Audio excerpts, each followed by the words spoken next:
today I'm going to talk about the DSCR product. A lot of spring market is coming up, but surprisingly, most of us loan officers are focusing on the primary residence, single family, or condominium transactions. So I want to tweak this a little bit, how we loan officers can engage with investors who's looking for 2, 3, 4 unit transactions, properties, and who can't provide any tax findings, right?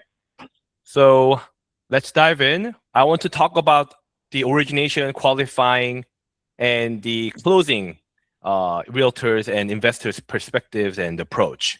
We're going to focus on the DSCR product, how to equip this 5W1H roadmap, who, what, when, where, why, and how to approach this DSCR product.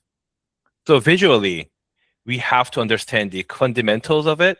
We're going to talk about the real deal examples that I was finding out from Zillow and eligibility checklist and takeaways. So who is this DSCR borrower?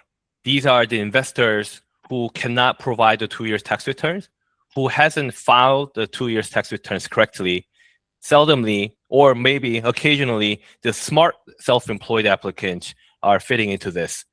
They're not, typical W-2 employees. They are real estate investors who are financing more than 10 properties. These are self-employed owners who have heavy tax write-offs, so the conventional DTI qualifications doesn't work. Portfolio builders who's scaling up their rental businesses. Foreign nationals who's flying overseas, investing in the United States. And including LLC investors who's seeking liability protection so that they can scale up in their own ways. So no personal income or employment is verified. The property's rent does the qualifications. So when we visualize the equation of DSCR loans, we have to understand this formula and ratio interpretation. The DSCR measurement, it shows the cash flow available to pay the mortgage. DSCR equals the gross monthly rental income divided by PITIA. So when these tiers show up, a DSCR ratio greater than 1, where rent fully covers the mortgage. There's another topic that talks about 0.75 to 0.99, where rent nearly covers the mortgage. And there's another product with 0.75 or below, no ratio territory that the rent doesn't cover the payment at all. So we use the market range from appraisal report form 1007 to calculate this, the market rent. So when we find out when to use this DSCR, we have to create this check marks and create this do not use list. So we use DSCR when a borrower has a rental property, but doesn't and can qualify via traditional DTI, or whoever wants to buy the property, invest in LLC. We bring this DSCR rules. So you cannot use this for owner-occupied transactions, primary residence transactions, or second home transactions. The borrower and their family members are strictly prohibited from living in the property. We can't have the purchaser allowing the tenants to be family members. A business purpose and occupancy affidavit will be a mandatory, and they're going to notarize on it. So if they get caught, they have to pay the penalty. They have to receive this, buyback, request from the investor, from the lender. So where do we use this? Where can DSCR loans be done? We have to understand these red flag zones and geographical restrictions. Thankfully, none of these apply in Georgia and California. But for these other states that we're in, we have to watch out for Florida, New Jersey, Texas, Illinois, and Maryland. All these cities that I listed are covered, protected by these prepayment penalties and the DSCRs. So watch out when you price out the loans. Whenever the pricing doesn't run, please reach out to one of us and we'll double check the qualification details with you. Note that the short-term rentals are prohibited as well in some states. So some of them are eligible, some are not, some are ineligible. So always verify both city and county before quoting. So why DSCR? Why choose DSCR over conventional? So when you see this comparable chart, why sell this over the other? Because it offers flexibility that conventional loans don't. Income, no W-2s or tax returns are required. Leverage, no finance property limitation of supply. DSCR can cover 20s, up to 20 properties compared to the conventional limit at 10. So the loan amount also grows larger. It goes up to $3 million. And the structure, we can do an interest-only option and investing in LLC as well. So when we talk about the DSCR, I want to go back to the DSCR product from NQM Funding. This is my favorite amongst all because it gives you more options to choose. So when you see this matrix of the 5 core programs, we have a product in every single scenario. First, the DSCR Spruing for the top tier credit 720 plus up to 80% LTV. Second, the investor DSCR. This is like the main house. This is the workhorse product. Minimum credit score at 660, going up to 85% LTV. We can encourage these applicants to down pay only 15% to purchase in investment properties. Third, the no ratio properties are not cash flowing. Max LTV still is at 75%. Fourth, the DSCR for multi-units, small apartment buildings of 5 to 8 units. So you have to consider the occupancy ratio of 51% or greater. And fifth, foreign nationals, anyone flying in who has no credit histories, no US credit, no visa, but we can still offer 75% loan to value ratio for these. And when they don't have any occupancy history as well, then the LTV reduction of 5% applies. So max LTV becomes 70%. So how do we originate this as a step-by-step? So if you see this checklist and roadmap, the number one, the qualification comes with this 5 items, right? Or no, 6 items total. So we qualify using these metrics: purchase or refi, credit score, LTV gets reviewed first, loan amount, and the eligible properties and DSCR requirements all apply. DSCR, investor DSCR. Highlight here is a DSCR ratio under 1 can apply as well. Foreign national and the multi-unit comes into the LTV reduction and cash out applies for 5%. And surprisingly, this no ratio DSCR can apply for the loan amount up to $1.5 million. So let's talk about the how. How do we originate? Number one, we review the qualification.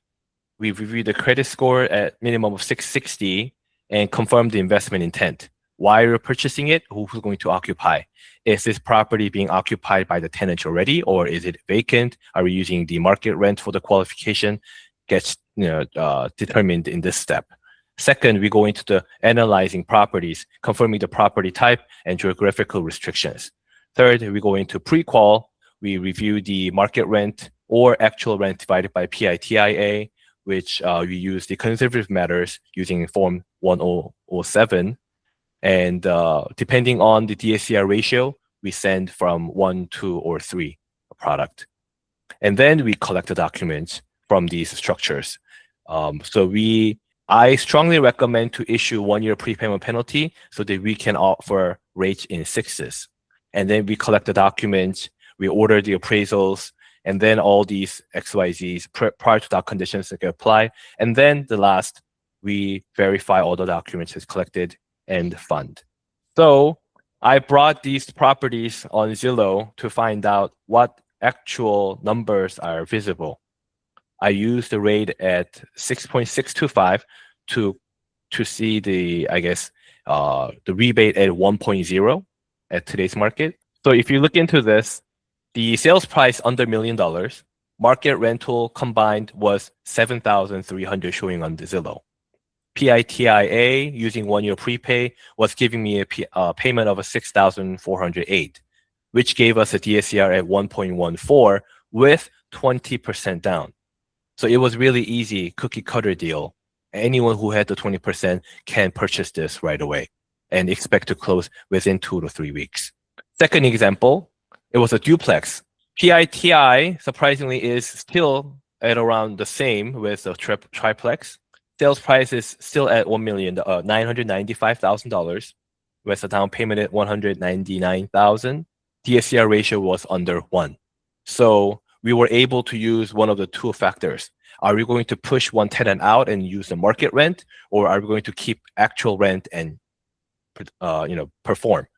If we use the actual rent, DSCR ratio is only 0.95.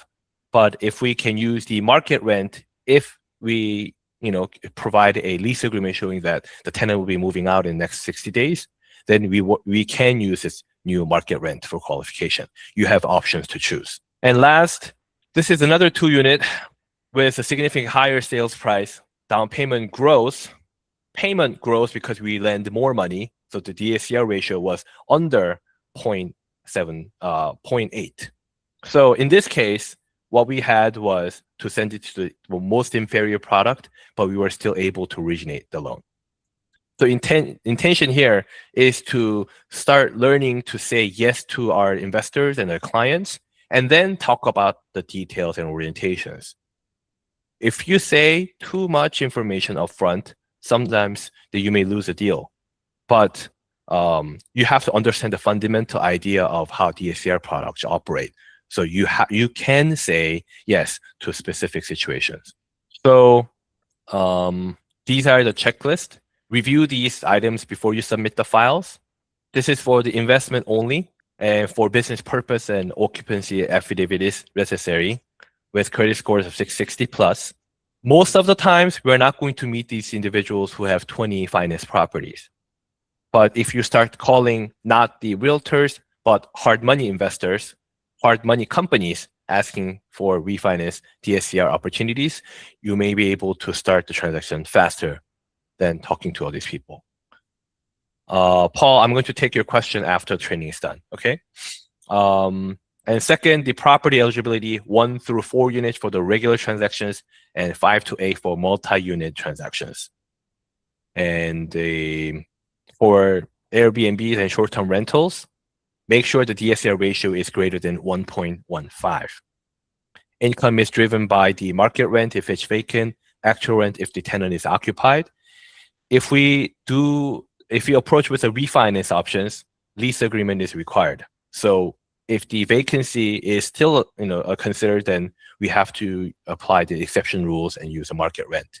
But if the actual rent is greater than the market rent, then we can only consider 1.25%, 125% of the actual rent to cover the market rent, vice versa. We can't make a market rent showing $6,000 and to receive $10,000 to qualify the DSCR ratio. It's not going to apply that way. So think of it, simplify the determination by using these 3 pronouns. One DSCR ratio of 1 or greater is a standard. Anything in between 0.99 to 0.75 will be investor level. Anything below 0.75 will be no ratio. No ratio rates and the true hard money loan rates are similar, but major difference will be the loan term. Hard money loans starting from 1 year to 2 years, whereas the DSCR is offering 30 years fixed.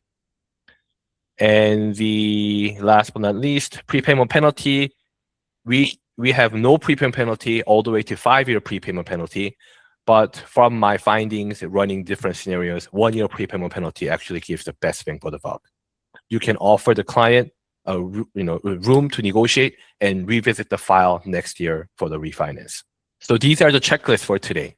If we apply all these checklists on every single transactions, then it's really difficult to make a mistake.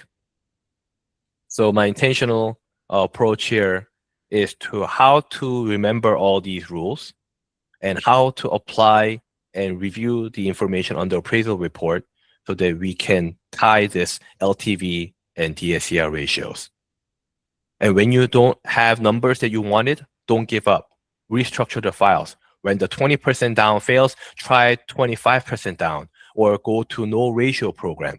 Sometimes giving the buyers an option to lower the down payment by raising the rate 2% higher can be beneficial.